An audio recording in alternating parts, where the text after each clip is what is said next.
अध्यक्ष महोदय, आपण महायुतीच्या विधानसभेच्या निवडणुकीच्या वेळी महायुतीने एक संकल्पनामा दिला होता आणि राज्यामध्ये शेतकऱ्याची पांधन रस्ते योजना करण्याचा एक आपण त्यावेळी संकल्प केला होता। आपलं सरकार आल्यावर माननीय मुख्यमंत्री देवेंद्र फडणवीसजींनी माझ्या अध्यक्षतेखाली आणि माननीय ग्रामविकास मंत्री, रोजगार हमी मंत्री यांच्या प्रमुखता आमची सर्वांची समिती केली। मागच्या अधिवेशनात माननीय मुख्यमंत्र्यांनी जबाबदारी मला दिली। आम्ही या समितीच्या जवळपास 7 बैठका घेतल्या आणि या राज्यामध्ये आता माननीय मुख्यमंत्री यांच्या सूचनेनुसार काल मंत्रिमंडळासमोर मुख्यमंत्री बळीराजा शेत पांधन रस्ते योजना या योजनेला आता मान्यता देण्यात आली आहे आणि या योजनेच्या माध्यमातून 3-4 हायलाइट मी या ठिकाणी महत्त्वाच्या बाबी सांगणार आहे। बाकीचं याचं तो शासन निर्णय वगैरे सर्व विधानसभा सदस्यांना मिळालच। अध्यक्ष महोदय, या ठिकाणी शेतातील वाढते यंत्रणीकरण लक्षात घेऊन पूर्णपणे यंत्रसामुग्रीच्या सहाय्याने मुख्यमंत्री बळीराजा शेत पांधन रस्ते योजना ही महसूल विभाग राबवणार आहे।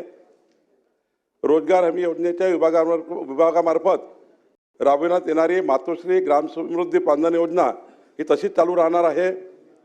राज्यातील शेतकऱ्यांना शेतातील पीक पेरणी, आंतरमशागत, कापणी तसेच शेतमाल बाजारपेठेत पोहोचवण्यासाठी 12माही मजबूत रस्ते उपलब्ध करणे हे मुख्यमंत्री बळीराजा शेत पांधन रस्त्याचे उद्दिष्ट आहे। या योजनेअंतर्गत गाव नकाशावर दर्शवलेल्या रस्त्यावरील अतिक्रमणे त्वरित हटवण्यात येणार आहे। रस्त्याच्या मजबूतीकरणासाठी लागणाऱ्या गाळ, माती, मुरुम, दगड याकरता कोणतेही स्वामित्व धन आम्ही घेणार नाही, रॉयल्टी माफ केलेली आहे।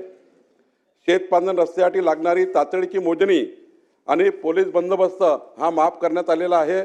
पोलीस बंदोबस्त मोफत आणि मोजणी सुद्धा मोफत या ठिकाणी करण्यात येणार आहे। या योजनेसाठी स्वतंत्र लेखाशीर्ष महसूल खातं उघडणार आहे आणि याचा महसूल खातं हे स्वतंत्र लेखाशीर्ष काढणार आणि काही सामाजिक दायित्वातून जर काही पैसा या ठिकाणी आला पुन्हा वेगळा तर त्या ठिकाणी त्यांनाही ती योजना लागू केलेली आहे आणि त्यामुळे त्याचं अकाउंट हे प्रांत एडीओच्या कडे आम्ही ओपन करणार आहोत आणि त्या ठिकाणी सामाजिक दायित्वाच्या माध्यमातून या ठिकाणी करणार आहे। लेखाशीर्ष वेगळं काढून याला शासनाचा वेगळे पैसे देणार आहे। अध्यक्ष महोदय, या योजनेचा प्रभावी अंमलबजावणीसाठी राज्यस्तरावर महसूल मंत्री म्हणून माझ्या अध्यक्षतेखाली एक समिती आहे। एक आपण जिल्ह्याच्या स्तरावर पालकमंत्र्यांची समिती केलेली आहे आणि माननीय विधानसभा सदस्यांच्या विधानसभा मतदारसंघाकरता विधानसभेच्या सदस्याच्या अध्यक्षतेखाली आणि त्यांचे सचिव हे प्रांत असणार आहे, सचिव प्रांत असणार आहेत आणि त्यामुळे ही समिती आता जाहीर केलेली आहे।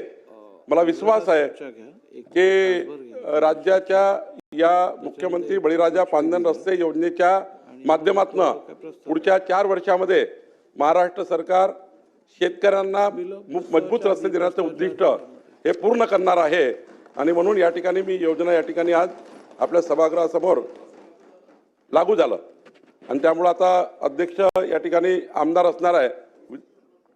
आपण लेखाशीर्ष महसूल खात्याचं जे काढलेलं आहे मार्चमध्ये आपण बजेटमध्ये निधी आपल्याला मिळणार आहे।